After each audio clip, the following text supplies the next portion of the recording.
Hello students, welcome back to Sachin math classes. जैसा कि हमारा एमएससी का मैथ हमने स्टार्ट किया है अभी एडवांस एब्स्ट्रैक्ट अलजेब्रा, जो लोगों की बहुत ज़्यादा डिमांड थी। तो पहले इसके हम इंपॉर्टेंट टॉपिक्स 15 से 20 वीडियो जो मोस्ट इंपॉर्टेंट है, जो आपके अभी एग्जाम में आने वाली थी, उसके हिसाब से कर रहे हैं। बाद में इसका पूरा सिलेबस भी हम धीरे धीरे कवर करेंगे। ठीक है, आपको नोट्स का पीडीएफ चाहिए तो नीचे एक टेलीग्राम चैनल दिया हुआ है और एक व्हाट्सएप ग्रुप दिया हुआ है, दोनों पे आपका नोट्स अवेलेबल है। ठीक है, जाके आप ले सकते हो। और एमएससी के मैंने अभी तक अप्रोक्सीमेट 12 से 15 मैथ कंप्लीट करा दिया है यूट्यूब पे, आप जाके वो भी देख सकते हो। सभी का लिंक नीचे डिस्क्रिप्शन में दिया हुआ। तो आज की थ्योरम क्या है बेटा हमारी? Prove that the P group is nilpotent. ये हमारी आज की थ्योरम है। इसी का दूसरा नाम है बेटा if P is prime then prove that a group of order p की पावर n इज नीलपोटेंट। बेटा ये बहुत ही इंपॉर्टेंट थ्योरम है 8 मार्क्स के लिए, आपके एग्जाम पॉइंट ऑफ व्यू से, जो कि आपके एग्जाम में पूछी जा सकती है। अब उससे इस थ्योरम को करने से पहले आपको तो ये पता होना चाहिए कि नीलपोटेंट ग्रुप क्या होता है। ठीक है, अब नीलपोटेंट ग्रुप पता होने से पहले आप सभी को पता होना चाहिए सेंट्रल सीरीज क्या होती है हमारी, क्या होती है सेंट्रल सीरीज क्या होती है। तो सबसे पहले हम बात करेंगे नीलपोटेंट ग्रुप क्या होता है, क्योंकि सेंट्रल सीरीज पिछले ही लेक्चर में मैंने आपको पढ़ाई है, नहीं भी पढ़ी होगी तो यहाँ पे आपको दोबारा से समझ में आ जाएगा। तो सबसे पहले बात आती है कि नीलपोटेंट ग्रुप होता क्या है। तो बेटा मैं बता देता हूँ, यहाँ पे इसकी सिंपल सी डेफिनेशन है, एक group G is called nilpotent group. को जी हमारा नीलपोटेंट ग्रुप तब कहलाएगा तब उसकी कोई फाइनाइट सेंट्रल सीरीज है ना बेटा, वो टर्मिनेट करे कहाँ पे? ई हमारा क्या है? Identity element. क्या है बेटा? आइडेंटिटी एलिमेंट पे, जो कि सीरीज इस प्रकार है, सेंट्रल सीरीज हमारी इस प्रकार से रहती है, G is equal to G naught containing G one containing G two dash dash dash G M, जो कि टर्मिनेट होगी हमारी ई के ऊपर यहाँ पे। ठीक है, अब जब कोई भी सीरीज हमारी सेंट्रल सीरीज होगी तो उसकी दो कंडीशन रहती है, जी आई हमारा नॉर्मल सब ग्रुप होना चाहिए जी का, और जी आई upon G I plus one, मतलब ये क्वोशेंट ग्रुप बोल सकते हैं या फिर हम बोल सकते हैं फैक्टर ग्रुप। ये हमारा centre of G upon G I plus one में कंटेन करना चाहिए। जेड का मतलब है सेंटर ऑफ जी, क्या है बेटा? सेंटर ऑफ जी, इसका मतलब इसके अंदर कंटेन करना चाहिए। आई की वैल्यू जब नॉर्मल होगा तो ये रहेगा, जब हमारा सेंटर में जाएगा तो ये रहेगा। अगर ये दोनों कंडीशनों को सेटिस्फाई कर रही है और कोई सेंट्रल सीरीज हमारी ई पे टर्मिनेट हो रही है, तो उसको हम बोलते हैं, उस ग्रुप को क्या बोलते हैं बेटा? नीलपोटेंट ग्रुप बोलते हैं। समझ में आ गया? अब चलते हैं पी ग्रुप के ऊपर। बेटा अब बात आएगी आपके सर, ये पी ग्रुप क्या होता है? अरे जिस ग्रुप का ऑर्डर, मैं हिंदी में लिख देता हूं, जिस ग्रुप का ऑर्डर, जिस ग्रुप का ऑर्डर क्या हो बेटा? Order of group is prime. क्या आ जाए? किसी ग्रुप का ऑर्डर क्या आ जाए? प्राइम आ जाए, उस ग्रुप को बोलते हैं हम पी ग्रुप। बेटा समझ में आ गया? पी ग्रुप भी समझ में आ गया, नीलपोटेंट भी समझ में आ गया, प्राइम तो आपको पता है प्राइम नंबर होता है हमारा। ठीक है, जिस ग्रुप का ऑर्डर प्राइम आ जाए, ठीक है, तो उस ग्रुप को बोलते हैं पी ग्रुप। ठीक है, नीलपोटेंट समझ में आ गया। अब थ्योरम का प्रूफ कर लेते हैं बेटा। सबसे पहले तो सबसे पहले हमें जी मान लिया, हमारा पी ग्रुप दिया हुआ है, फाइनाइट पी ग्रुप है, क्योंकि हमारी नीलपोटेंट है तो बिल्कुल सिंपल सी बात है, फाइनाइट पी ग्रुप तो होगा ही होगा। तो हम मान लेते हैं ऑर्डर ऑफ ग्रुप। यहाँ पे देखो ऑर्डर ऑफ ग्रुप माना मैंने पी की पावर एन, क्योंकि पी हमारा प्राइम ऑर्डर का ग्रुप है, क्योंकि पावर में है। ठीक है, अब सबसे पहले हम एन की वैल्यू ले लेते हैं 0, तो ऑर्डर क्या आ जाएगा? पी की पावर 0, और पी की पावर 0 क्या आएगी? 1। मतलब ऑर्डर ऑफ ग्रुप में कुछ ना कुछ एलिमेंट तो है, जो कि हमारा मान लेते हैं ई, आइडेंटिटी एलिमेंट, क्योंकि एक एलिमेंट तो सिंपल सी बात है, वो क्या होता है? आइडेंटिटी एलिमेंट होता है। अगर किसी सेट में आइडेंटिटी एलिमेंट है तो बिल्कुल सिंपल सी बात है, वो ट्राइवल ग्रुप है और वो नीलपोटेंट जरूर है। पहला केस कंप्लीट। अब बात आ जाती है एन इज इक्वल टू 1 पे। अब ऑर्डर ऑफ ग्रुप हमारा क्या है? पी की पावर एन। तो ऑर्डर ऑफ ग्रुप क्या हो गया बेटा? पी की पावर 1। अब ऑर्डर ऑफ ग्रुप क्या हो गया? पी। पी हमारा क्या है बेटा? प्राइम।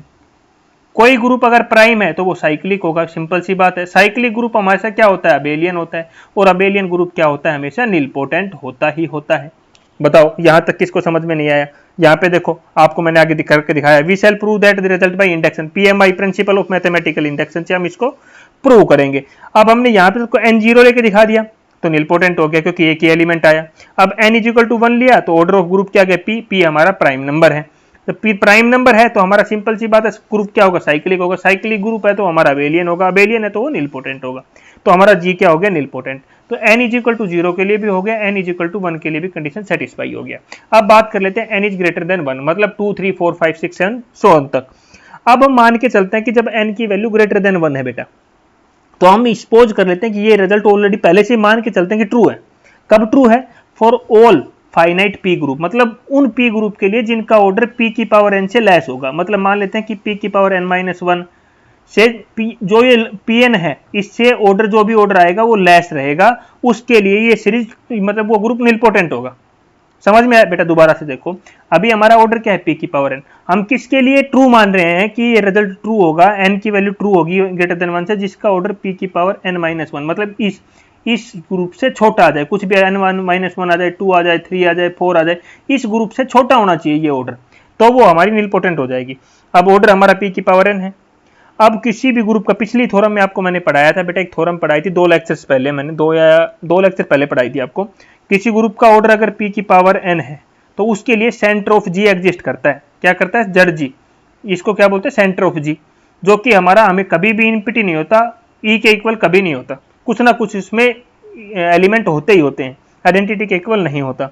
अब ये हो गया हमारा, क्योंकि सेंटर ऑफ जी एग्जिस्ट किया, क्यों? क्योंकि हमारा p की पावर n है ऑर्डर, उसके लिए सेंटर ऑफ जी एग्जिस्ट कर गया, जो कि e के इक्वल नहीं है। उसके बाद अभी इस जड़ जी से हमने क्या किया? कोई एलिमेंट उठा लिया y, किससे बिलोंग करता है? जड़ जी से बिलोंग करता है। अब इस जड़ जी से बिलोंग करता है तो हमें इसका क्या निकाल लेना है? ऑर्डर देखो, अब यहाँ पे इसका चाहिए हमें ऑर्डर, इसका क्या निकालना है? ऑर्डर। बेटा इसका ऑर्डर हमारा क्या होगा? y की पावर, देखो अभी आगे समझाता हूं आपको पूरा। इसका चाहिए हमें ऑर्डर हमारा, देखो यहाँ पे देखो, किसी ग्रुप का अगर p की पावर n है, उसका ऑर्डर ऑफ ग्रुप, तो l क्या होगा हमेशा? ये हमने मान लिया इसका ऑर्डर क्या होगा? p की पावर l लैट किया बेटा हमने, क्या किया? ये हमने लैट कर लिया कि इस ग्रुप का ऑर्डर क्या होगा? l होगा, और l जो हमारा n है, p की पावर n है, उससे छोटा ही होगा। जो n है, इस n की वैल्यू से, ये जो l है वो हमेशा इस n से छोटा ही रहेगा। अब ये आ गया तो बेटा आप सभी को पता है, ये पिछले लेक्चर में मैंने समझाया था, जब ऐसी कंडीशन आ जाए तो इसका, अगर इस y को हमें लिखना हो, इसको लिखना हो, तो हम क्या लिखते हैं? y की पावर p का ब्रैकेट की में l हो, तो वो हमारा किसके इक्वल होता है? आइडेंटिटी के इक्वल होता है। लेकिन हमें यहाँ पे आइडेंटिटी नहीं चाहिए बेटा, y की पावर p की होल पावर l किसके आइडेंटिटी के इक्वल होता है। बट अगर मैं ये लिखूं y की पावर p की पावर l-1, तो ये तो आइडेंटिटी के इक्वल नहीं होगा। सिंपल सी बात, अरे जब ये आइडेंटिटी के इक्वल है, इसमें से एक माइनस कर दिया तो वो तो आइडेंटिटी के इक्वल नहीं होगा। सिंपल सी बात है। तो मैं मान लेता हूं ये हमारा किसके इक्वल है? x के इक्वल है। इसको किसके इक्वल माना? x के इक्वल माना। अब दोनों साइड क्या कर दिया? x की पावर p कर दिया, यहां भी p कर दिया, यहां भी p कर दिया। अब इसको सोल्व करके लिखेंगे तो बेटा पावर हमारी मल्टीप्लाई में आ जाती है, तो एक बार y की पावर p, ये p यहां आ जाएगा, ध्यानपूर्वक सुना यहाँ पे, तो y की power p multiply p l-1। अब जब यहाँ p की पावर 1 है और यहाँ पावर क्या हो जाती है बेटा? यहाँ 1 है, ये ऐड हो जाएगा, तो p कॉमन, p बाहर ले लिया, ये ऐड कर दिया, 1 प्लस l-1, 1 से 1 कैंसिल हो गया, तो यहाँ क्या बच गया? x is equal to y की पावर p की पावर l, ये बच गया। और थोड़ी देर पहले आपने पढ़ा, ये किसके इक्वल होता है? आइडेंटिटी के इक्वल होता है।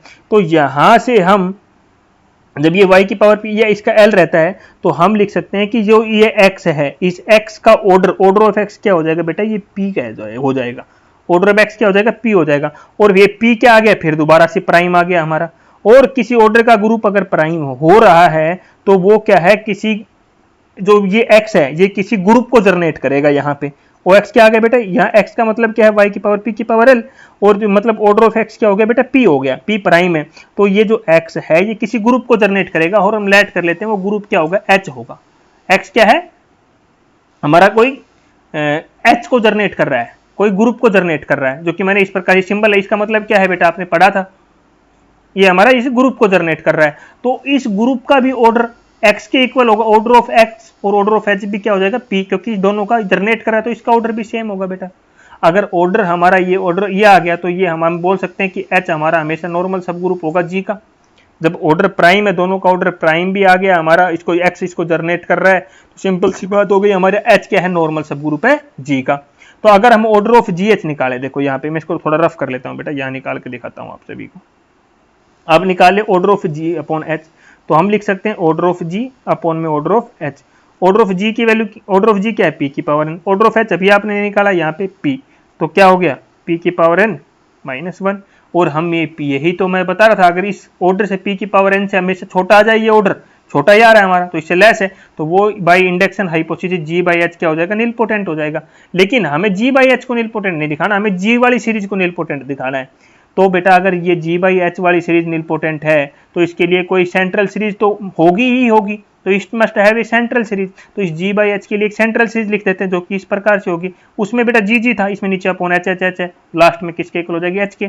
तो पहली कंडीशन तो क्या थी? कंटेन जी अपॉन एच, जी आई अपॉन एच का कम्यूटेटर। बेटा इसको क्या बोलते हैं? इस साइन को कम्यूटेटर कंटेन करेगा जी आई प्लस 1 अपॉन एच में, और आई की वैल्यू 0 से 1 2 से लेकर r माइनस 1 तक जाएगी। ये बात याद रखना, इसको इक्वेशन नंबर 1 नाम दिया। अगर मैं दोनों साइड से h हटा दूं, तो ये क्या हो जाएगा? जी कोमा जी आई हमारा कंटेन कर जाएगा जी आई प्लस 1 में कंटेन कर जाएगा, ये हमारा यहाँ पे कंटेन कर गया। अब हम लेट कर लेते हैं कि हम GR+1 है वो आइडेंटिटी E के इक्वल है, तो फिर एक और सीरीज कंसिडर, ये सीरीज जो कि G की रहेगी, इस प्रकार GR तक जाएगी, जो कि हमारी H के इक्वल रहेगी, और हमारा कंटेन करेगा किसमें, GR+1, और GR+1 हमारा किसके इक्वल माना हमने, आइडेंटिटी के, इसको इक्वल नंबर 2 मान लिया। फिर हमने फिर लेट किया कि हमें तो पता है H हमारा किससे जनरेट हो रहा था, X से, और ये H हमने किसके इक्वल है, हमारा GR के इक्वल है। तो मतलब ये क्या है, इट इज सेंट्रल सब ग्रुप ऑफ G, ये क्या है, सेंट्रल सब ग्रुप है G का, क्योंकि हमने पीछे प्रूव किया था। और G, GR हमारा किससे है, E के इक्वल है बेटा ये तो, और E हमारा केसेस में जा रहा है, GR+1 में जा रहा है।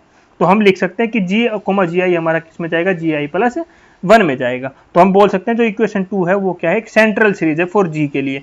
अगर ये भी सेंट्रल सीरीज हो गई तो हम लिख सकते हैं G क्या है, नील सेंट्रल सीरीज है, और कंडीशन एग्जिस्ट हो गई तो यही क्या है हमारी, G क्या है हमारा, नीलपोटेंट ग्रुप है बेटा।